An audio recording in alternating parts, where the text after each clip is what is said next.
welcome to Meet the Biz. Today I'm really excited because we have a composer here today. This is like when you grow up and you hear that music, when you turn on the television, and every show that you love is like written by the same composer. And he is here today, Mr. Charles Fox. Mr. Charles Fox. Hello, Charles. I'm laughing right off the bat. How are you? Great to be with you, David. Oh, thank you. And our pleasure. And we have somebody else here today that we all know, Alexander Tovar from Performing Arts Studio West, composer, teacher, director. So I was going over, you know, your website is gorgeous. And here's just to name a few: Happy Days, Wonder Woman, Love American Style, Laverne and Shirley, The Love Boat. You know, I could keep on going. I mean, it's artists like you that keep your music flowing through our veins throughout our life. Oh, thank you very much for saying that's very nice of you. You know, it's I've been doing this for a long time, and the very first show that I did on television was Wide World of Sports in 1965, and they didn't know if even an anthology of sports events would even take hold. And 35 years later, it was still on the air, my theme. But a couple of years after that, they decided, it was ABC, to put Monday night, making the Monday night a night of football. Right. So I did that original Monday Night Football theme, and it's just kept going over the years, and I thought all these great experiences. By the way, some of them did, you know, they didn't all last on the air. Obviously, a lot of them were pilots that didn't go, or sometimes I did a Bob Mission series, and they pulled that off the air and called The Family for Joe. They pulled that off the air in 6 episodes with no audience. So, you know, you never know. But I've been very fortunate to have some of those really long-running shows that people love and have grown up with. I keep hearing, so that's very nice. Oh, well, it's so true. I mean, when did you know you wanted to be involved with the art of music as a composer? Well, I started taking piano lessons when I was quite young, maybe 8 or 9 years old, and I went to a great high school in New York, the High School of Music and Art, and I was very influenced by all the activities, the fantastic musicians. I got into jazz. I got into Latin music. My earliest music was Latin music, honestly. My earliest songs were all in Spanish, which I don't even speak, but I had a great affinity for the music. I got into opera and classical music. I used to go to the Metropolitan Opera at least once a week or twice a week.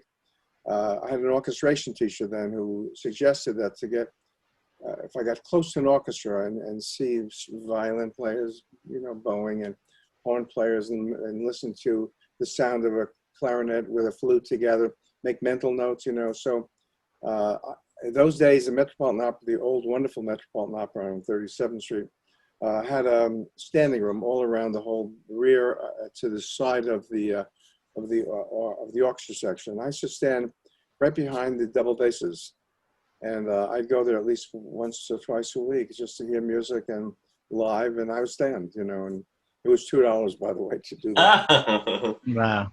So the really best thing that ever happened to me musically in my life that I take with me to this day, when I was 18 years old, I had the great good fortune to go to Paris and to study with Nadia Boulanger. I was going to ask you about that because we did a class, or I did a class for the program on Nadia Boulanger, and I was looking that you had the opportunity. That just must have been a wonder. It was such a great class for me to research it when I saw that you studied with her. It's just, I'd love to hear a little bit about that. I mean, she was an extraordinary musician. Extraordinary. Yeah. I was very much in love with her, and I am to this day. She gave me a whole life of music. I went there when I was 18 years old, just for the summer. There was a conservatory in the Palace of Fontainebleau, and there were just a few of us composers. And so the day I had my very first lesson with her, I would tell you it was the day that I knew that I would spend my whole life composing music. She was that inspiring to me. Of course, I wrote music I composed before that and had pieces in high school, and I wrote songs, but I wrote mostly little classical pieces. Hmm. But that was the moment and the time then I realized that this was going to be my life's work. And I ended up spending 2 years in Paris with her, and I saw her almost every day for class lessons, and Wow. she influenced my life. And as I say, to this day, she sits right here on my shoulder, looking over me. She was strict, right? Well, Or she was strict. She was funny. She was charming. I mean, honestly, I'd sit next to her at the piano bench. uh-huh. If she didn't like something, she'd give me a whack like this with the elbow, and I could sometimes get knocked right off Wow. the chair. So I don't know if you call that strict. Uh-huh. Right. But you had a few black and blue marks on the side. And I wasn't the only one, you know. But I mean, she taught Aaron Copland, you know, 40 Yeah. years before me. And generations of composers came to her from around the world, including Quincy Jones at one point. And Quincy and I, when we get together, we talk about our beloved teacher. And yeah, it was a very special time in my life. And Wow. I kept in touch with her when I left, and I would visit her sometimes. And every time I was back in Paris, which was pretty often actually, I used to record, for example, I mentioned Wide World of Sports. I recorded that in London. And so whenever I was in London, I would come over to Paris just to see her. And if I couldn't even see her because she was busy teaching from 8 in the morning till 11 at night or something, there was a little flower shop downstairs. I'd always bring her flowers. Oh, that's sweet. Just to let her know that I was here. And That's gorgeous. anyway, so it was quite an extraordinary experience for me. Wow. And then you after Paris, you came back to the States. Came back to the States and got back into playing Latin music, which I had started. And I got to play with some of the great bands like Ray Barretto and Tito Puente and Joe Quijano, and I wrote for those bands. And you know, I got a lot of opportunities along the way from different people. Robert Russell Bennett, the great orchestrator, Yeah. had studied. Richard Rodgers had studied with the Boulanger 40 years before me. And I called him out of the blue, and he agreed to see me. And I wrote some music just for him to see what I was capable of. And he recommended me to Skitch Henderson, who then became the musical director of The Tonight Show.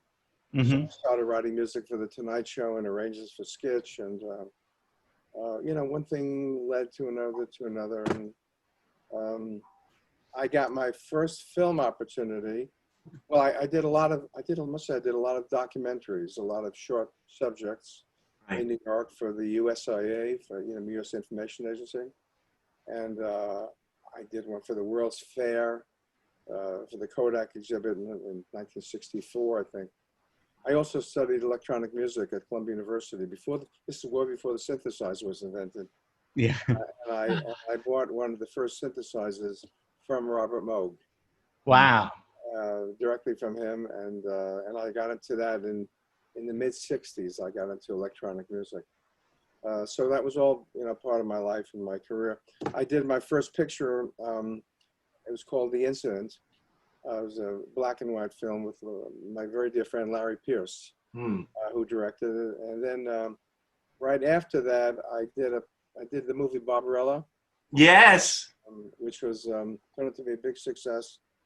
And I did that with Bob Crew, who was one of the rock and roll geniuses of the period. Wrote, if you saw Jersey Boys, those are his songs. And he discovered the Four Seasons. Oh, okay. So he gave me these great opportunities. And we ended up doing the Barbarella score together. We wrote songs.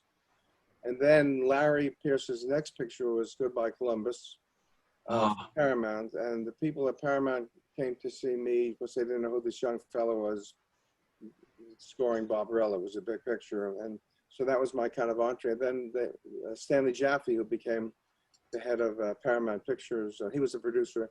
He brought me to California to do Goodbye Columbus. Right. The end of this little episode, I'm telling you, after I finished Goodbye Columbus, Paramount said, we have a pilot for a new series we think you'd be perfect for, called Love American Style. Yes. Which you got the best song and best score, right? Did win a couple Emmys, yeah, anyway, so that was my whole entree to Hollywood, and that's how it happened. And actually, after a year of working in Love American Style, I used to go back and forth to New York commuting. And along the way, I had done other series. There was an afternoon Marty Kraft show called The Bugaloos. Yeah. I did that at the same time, Love American Style. And I did a movie called The Puffer Stuff. It was a big Universal picture. And I wrote a bunch of songs for that. Anyway, with that, they pulled me out. They said, I can't commute anymore. I've got to be living in California. So Right. it was a real easy decision for me. My work was here anyway. Right. That was 1970, so we've been here ever since. 1970. Yeah. And I mean, the movies that throughout your career, you have done so many amazing films. And in fact, I have to show, and this is jumping a bit, but this was one of my favorite scores of all time. Oh, that's nice that you have that. Thank you. I love that. What a classic. I was listening to this, earlier today, and just the chords of it, and I was starting to tear up to it. Oh, that's fun. Because I grew up. See, I'm starting to now. I grew up listening to that, and I don't know what it. I guess it's my childhood, and I remember seeing this movie and loving it, and playing this album all the time. I don't know if I'm too emotional, but I play that. I used to make cassette tapes. I had a soundtrack collection, and I would play it over and over driving in the car. I love hearing that. I really do. It's funny. I never go back to see my movies. Once I finish, I move on. Really? But just about a week ago, I'll just tell you this, that there's a film company in Australia doing a documentary on 9 to 5. Yes. Which is the other movie of Colin Higgins that I did. And so I've been in touch with him. The editor of that picture was a fellow named Nicholas Eliopoulos. He also edited the Foul Play. So just the other day, I got a text from him. Foul Play is on the Turner Network in 15 minutes if you're home watching. Oh, wow. I didn't get that until about 15 after. Right. And, these days we're all home a lot, Yeah. Still working, of course, but we're all home a lot. So I said to my wife, you want to see Foul Play? So we watched not the first 15 minutes, but everything after that. It was fun again. As I say, I just don't really go back. Of course, Barry Manilow had a big hit record, with my song for the Yeah. So that I hear, and Barry's been great. Yeah. But last night we had my daughter and grandchildren came up from San Diego, and I said, guys, you'd really enjoy watching European Vacation. That was another picture that I did. Anyway, I was so wrong about that because, my grandkids are 13 and twins are 11. Yeah. There were scenes in that had I known that I remembered. It's like, cover your eyes. It was too late. It was too late to cover their eyes. So, what did they hear and what did they see? It was still fun. They laughed a lot. But then at the very end, I saw that Nicholas Eliopoulos also worked on that film. So I have to call him and just tell him that we've made that connection, But anyway, they're doing he is making a documentary now about Colin Higgins. And Colin Higgins, he died at a way too young age. Yeah. He made some wonderful pictures, and I had the pleasure of doing some of those pictures with him, including Foul Play 9 to 5. I have a couple. I wonder if it's the same documentary. The Lane twins are doing a documentary on 9 to 5. Well, I don't know. Well, there's a producer in Australia. Okay. And she's been in touch with me, and so maybe it's a film that I don't know. I really don't. Right. She may be working with them. I really don't know. I only know this this one woman, Camille, who's a producer. For soundtracks, what is your advice to those students who would like to start composing soundtracks or even music? Well, I've heard people say when it comes down to scoring films, these days everyone has synthesizers, everyone has the ability to make music and hear it, and there's the sound of strings, everything's pretty good these days. Some of it's great.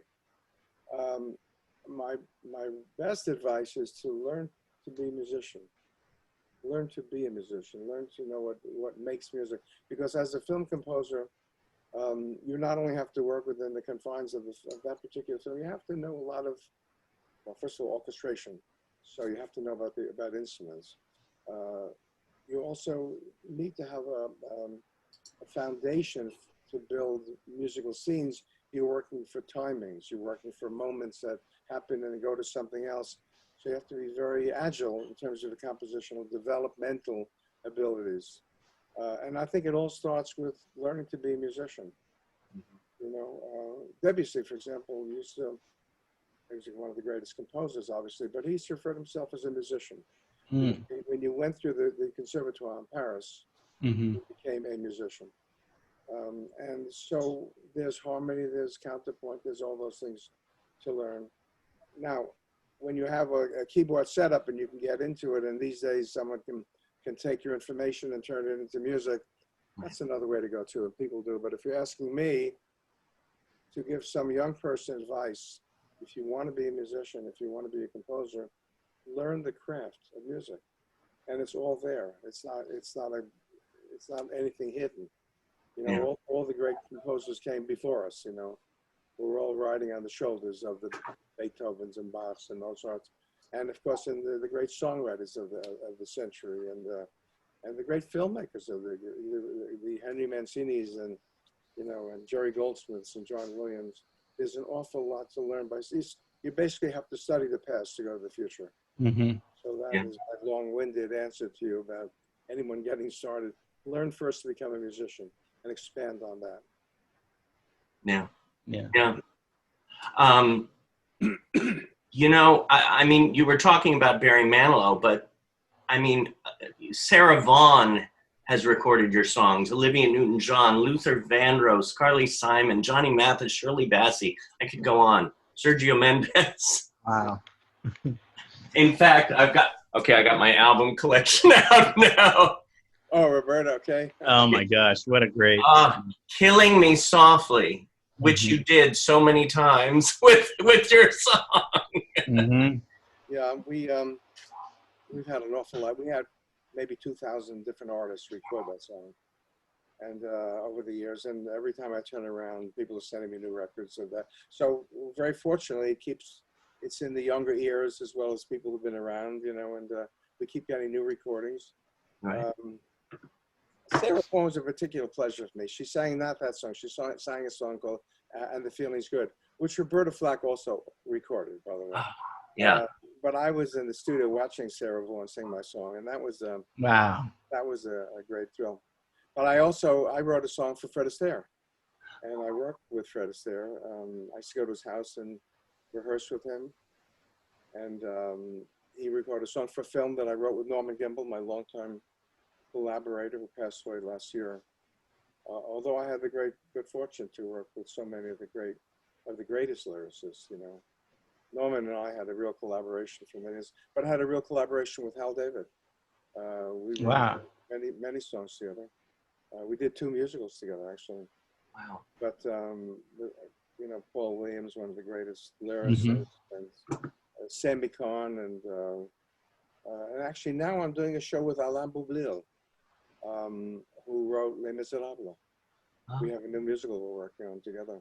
This is wonderful. So I've been very fortunate to get to work with some of those really. And the really Bergmans and the Bergmans. I work with Marilyn Allen, yeah, and Carly Simon, and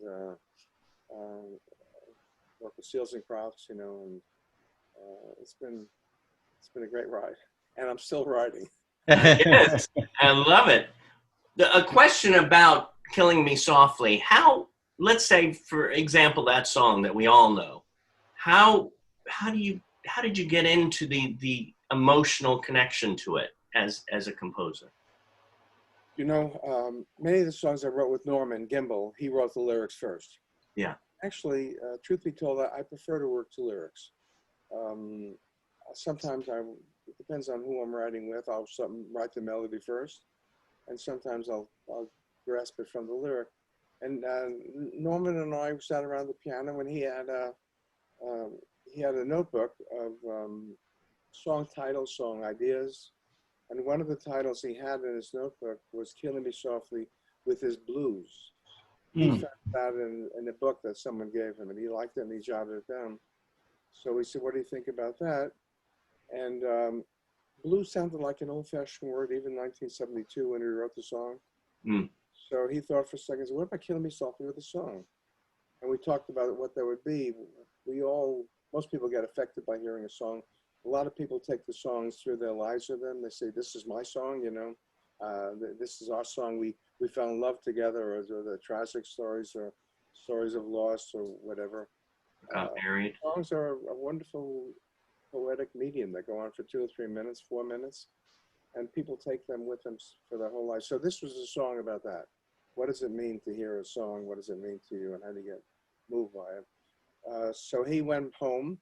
He called me in a couple hours and gave me a lyric, and I took down the lyric while I was on the phone with him, and in a half an hour I must have written that song. It just, Oh, wow. Really? That fast? yeah, That's great. came right out.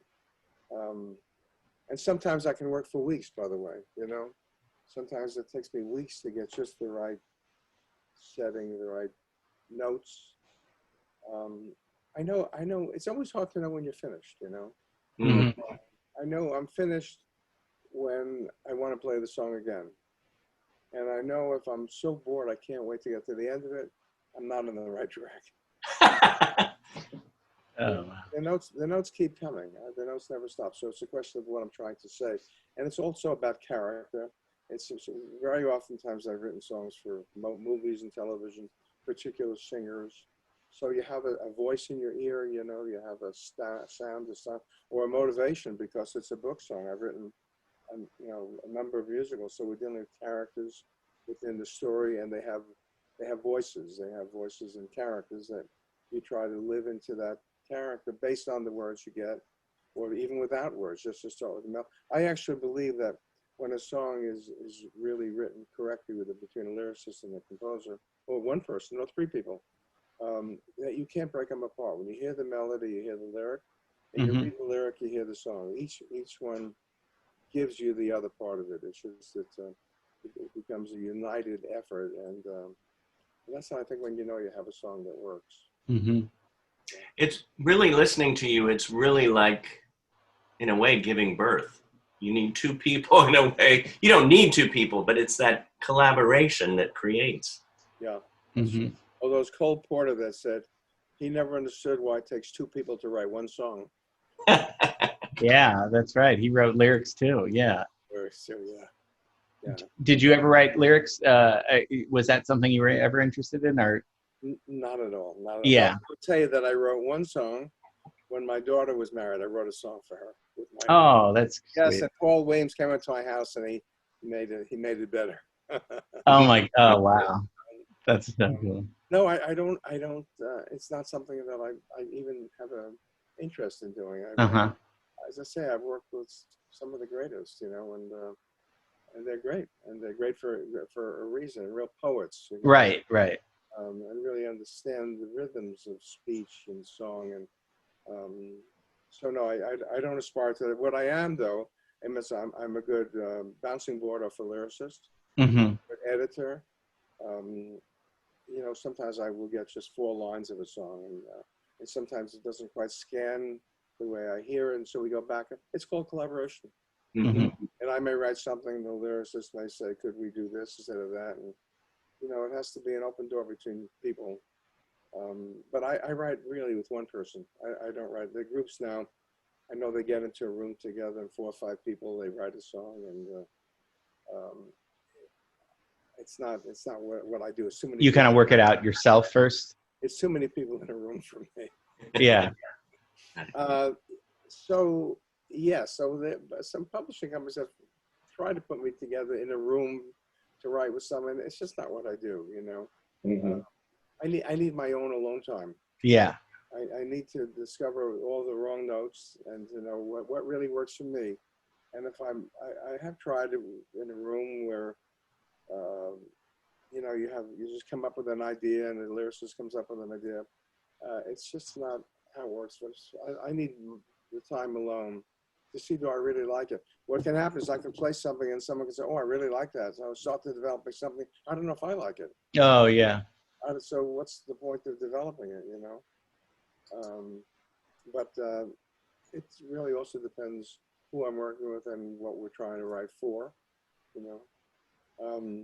We had a wonderful evening one night at Jerry Goldsmith's house. Yeah.